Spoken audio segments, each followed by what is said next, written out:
Hi everyone, I am super excited to present to you the 18th installation in our Famous Artist series. This one is all about artist Jim Dine. Now, the purpose of this video is just to give you an overview of how I set up the unit so that once you start it with your kiddos, you can hit the ground running. So let's dive right in. I have this one broken up into 3 sessions.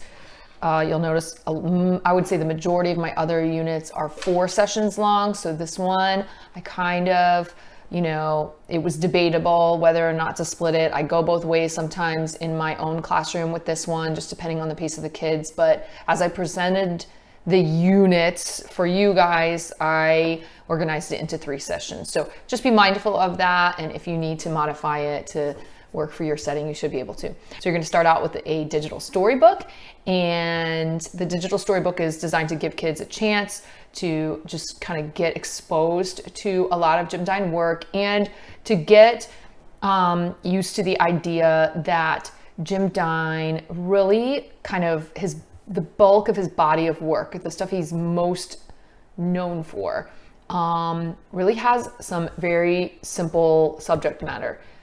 He loves hearts, he loves bathrobes, and he loves tools. And he likes to make images of those things over and over and over throughout his entire career. I mean, over the span of more than 30 years, he kind of kept revisiting these same subject matters. But each time he would revisit them, he would approach them differently, use printmaking techniques or painting techniques or sculptural techniques. And so the slideshow just ultimately is there to sort of give kids that sense of, okay, here's the bathrobe again, here it is again, here it is again, and how he's just kind of, changing it up each time and uses that symbol of the bathrobe almost as a vehicle to kind of really allow himself to focus on his technique. So the outcome is pretty cool, and it has gotten him quite a bit of recognition. So you're going to showcase all of that stuff. You will have to take a minute to pull in some of those works. So remember to take a sec, to plan for a second, because he's a living artist. And so he, which is so exciting, he's the first living artist in our series. But his stuff is copywritten, or copyright protected. So we'll need to, pull just a PNG file, a copy paste type of thing from the internet into the slideshow and then save it as your own. But after you do the digital storybook, you are going to have kids dive right into the beginning phase of the studio project. And the beginning phase of the studio project is all about making 2 tissue paper collages. Now the papers are going to be pretty small. They are, well, here's one I did. It's literally this size. This is 6 inches by 6.5 inches. And in this particular one, you see a lot of different colors of tissue paper. They're going to be taking like torn tissue paper. This is bleeding tissue paper, which is not essential, but is kind of nice. But they're gonna lay it on the paper, and then they use a wet paintbrush that's wet with kind of a watery version of school glue. So there's nothing special to that. You literally pour some school glue into a small container, add some water, and just stir it with your brush to get that kind of real milky, consistency. And then you have the kids, brush the tissue paper, and it just sort of binds with the paper. And then you overlap another piece and another piece and another piece, and you just keep going. And especially with bleeding tissue paper, you get these gorgeous color blends and transparent, layers happening. It's really beautiful. But what I am suggesting you do, what I typically do with the kids, is I also use this opportunity to break down a little introduction to warm and cool colors, just for the fun of it. Jim Dine isn't actually known for working exclusively with warm and cool colors. That is something I inserted on top of it, just because this whole unit is really more about varying up your techniques, your approaches to art making and mark making. And so I thought, why not throw a little extra on top? So I have them make, now I don't have an uncut one of this, but if you can And there's already like a heart cut out of this, but there you go. But I have them make one warm colored collage, tissue paper collage, and one cool colored tissue paper collage during that first session. That's pretty ambitious. You're just telling the digital story, showing them his work, and then diving right into this. So if you have your materials prepped and workstations kind of ready to go, it is doable in 40 minutes. But you gotta be motivated to make that happen. So if you feel like you'd rather stretch that out and have them do one day and another one another day, I've tried it a billion different ways, but I kind of like the idea of getting, this one's kind of messy, so getting all the kind of sticky stuff done in one session is an approach that I find ideal.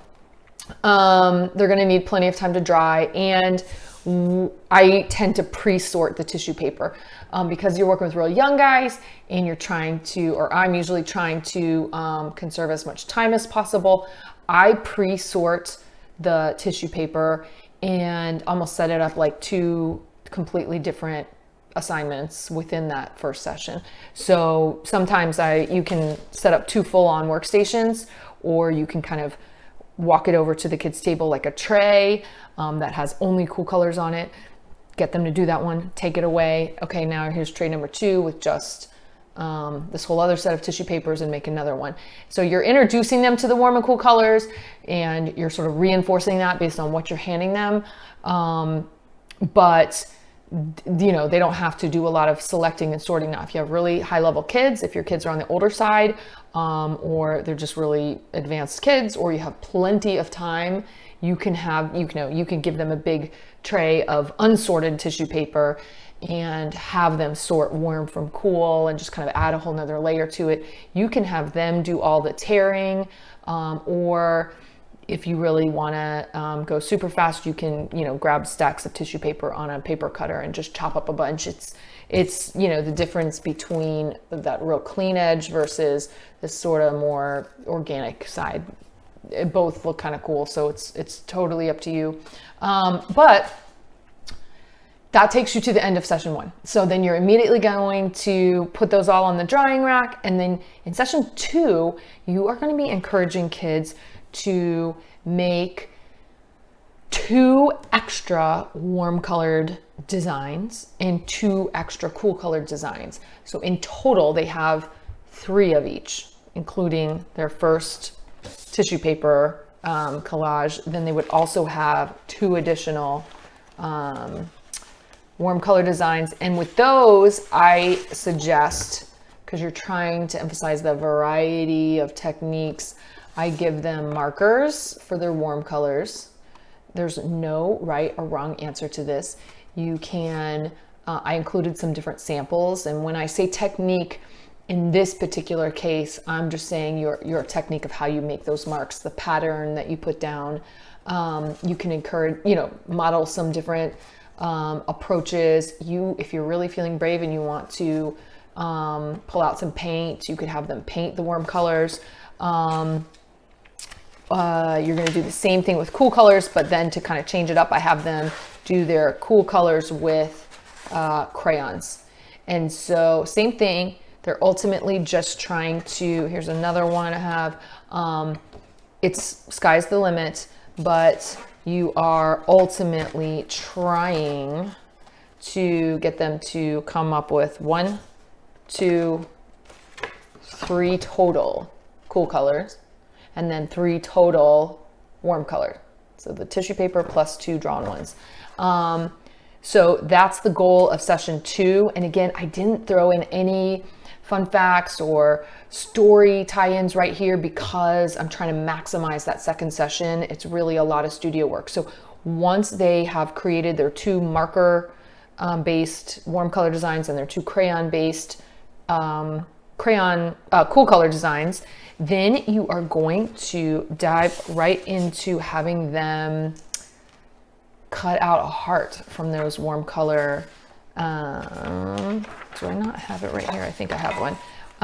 You can use a stencil. I recommend you use stencils, not because I don't think they're capable of drawing a heart, but it's important that they get it the right scale. And I've seen with little guys, especially when they go to freehand, they make them really small. And so this is part of the resource. It is just a simple heart shape, and it just kind of models the ratio. I don't know if you can see, I built in the square that is 6 by 6.5 inches. This ratio, I really did make a point to get very, very comparable to the ratio of Jim Dine's work. That heart, I mean, hearts, you know, can be stylized a million different ways. So I was just being particular about this. But again, if you wanted to make your own heart stencil without printing this out, that should still be very reasonable. But you get the, print out that heart stencil if you're going that route, and then cut it. And then I would recommend like tracing this on tag board, you know, 10 times and cutting those all out in advance, because ultimately you want everyone to have access to these pretty quickly. And they're going to take their tissue paper collage, and let's see if I can find one. They're going, now this is not an example that has just warm and cool colors. Like if you wanted to let the kids have access to all the different tissue papers and just forget adding the warm and cool layer into it, you could do that. But I just happen to have this one dry, so that's why I wanted to hold it up right now. But you want to ideally keep the 6.5 inch, the taller side. Why am I drawing a blank? Vertical, mainly because that'll look best with the tracer, but you're basically going to give this what I call a hot dog fold. I don't know if you use that term, but hot dog fold, because when you fold it like this, in theory, this is supposed to somehow look like a hot dog bun. So it's a long fold, and then you take your stencil and you have them wrap it around. And so really the main thing that they struggle with is figuring out which side to wrap it around. They want to go like, you want the crease, the spine of the heart to align with the spine of the tissue paper on the outside. A lot of kids want to go like this. And of course, if they trace that and cut it out, they're going to have a broken heart. So you really want to be particular. I recommend you have them put it like this and trace it with a pencil, crayon, marker, whatever you want, and then have them show it to you to make sure that they really did do it right.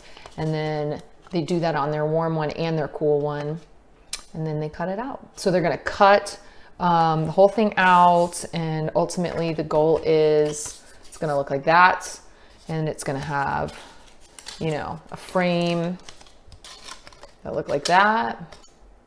And you want to have them keep both of these. So they're going to hang on to these.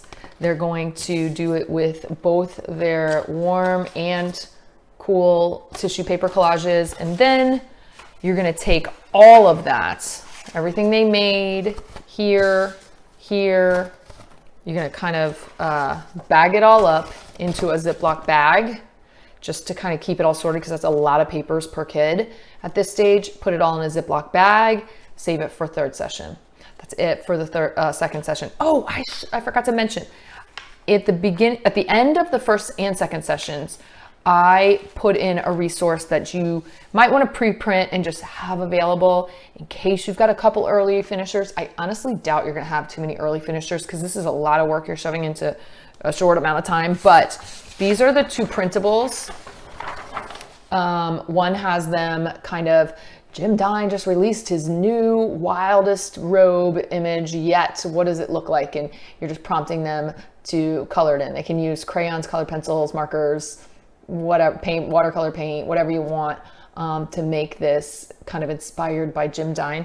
And then also there's a heart one, and same deal. But in this one, you're challenging them to do a unique technique outside and inside the heart, and then yet another one here and another one here. So this should really be culminate in a lot of different patterns and techniques and checkerboards, polka dots, and maybe pressing heavy and pressing light, or I put some other suggestions in there. Hold hold the marker with their, in their elbow and try to color it that way. You can let them get goofy with it, close their eyes and color them, or just have fun with it. But you can pre-print these, have a bunch available just in case, which may not end up using too many of them.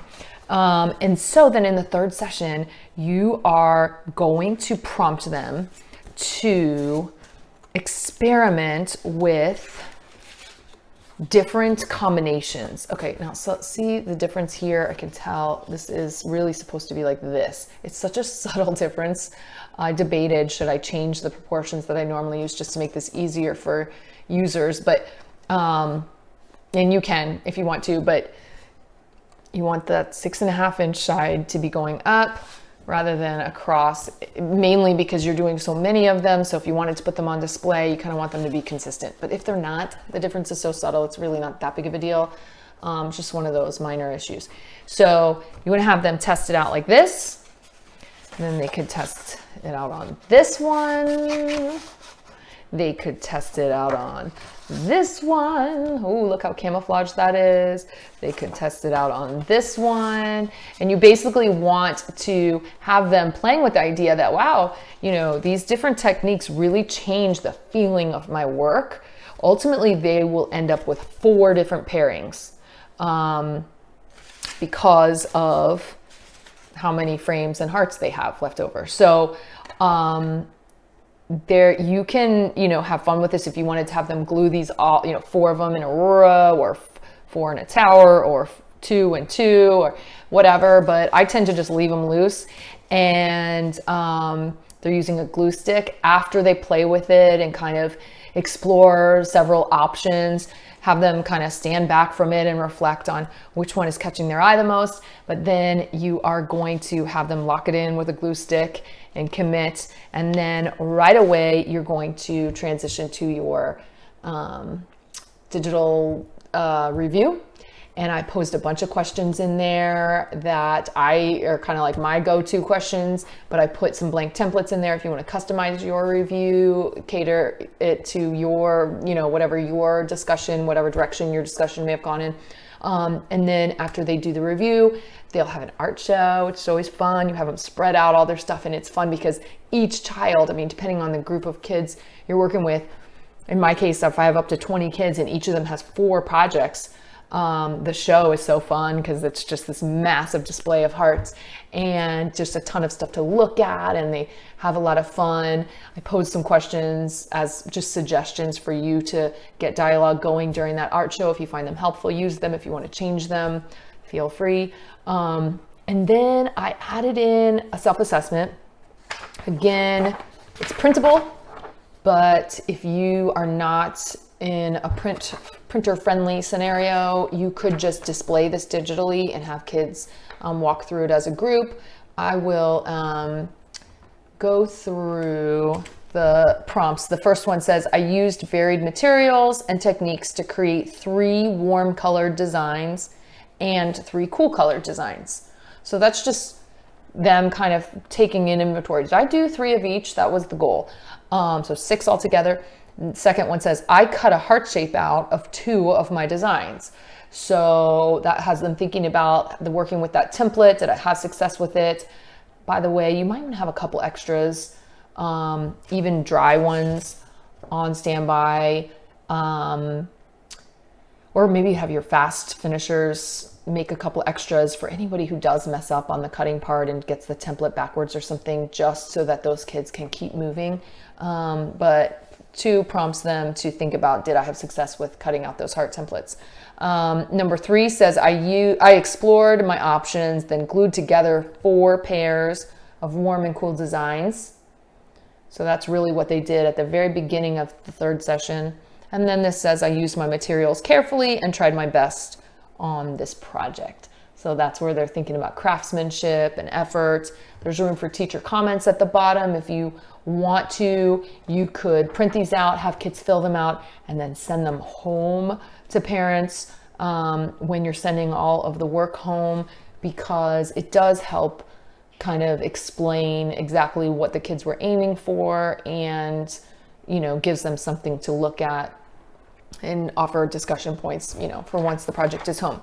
And that's it. I threw in one other early finisher at the very end, and it is a book suggestion. And the title, I want to make sure that I'm saying it to you right. My heart is like a zoo. Am I getting that right? Let me just double check. Yeah, My Heart is Like a Zoo. It's such a cute book. It's by Michael Hall, and in the book, Michael Hall has taken the shape of a heart and used it in all these different ways, directions and stuff, not so much with different techniques, but in different overlapping patterns to create different animals. And so it really appeals to little guys, but even for me looking at it, I was like, oh, how did you do that with a heart? Like they're just creative uses of the heart shape to make other art. So it ties in nicely because Jim Dine was so interested in hearts. So that brings us to the end of this unit. I hope you have fun with this one. If you work with Jim Dine in a different way, I would love to hear about it. With my older kids, we totally focus on tools, have them make illustrations of tools and paintbrushes and scissors and stuff like that. But for the little guys, I find they get a huge kick out of working with the heart symbol as kind of a nod to his absolute obsession with that symbol. And it's a fun one to tie in for Valentine's Day again, or you know, any kindness week. There's still like, you know, when is not a good time to work with a heart shape, but you can be strategic about when you introduce this one if you want to. Anyway, that's it. If you have any questions, would love to hear from you, feedback. If you do pursue this with your kids and have some pictures to share, I certainly would get a big kick out of seeing what you come up with. So that's it. Take care, everybody.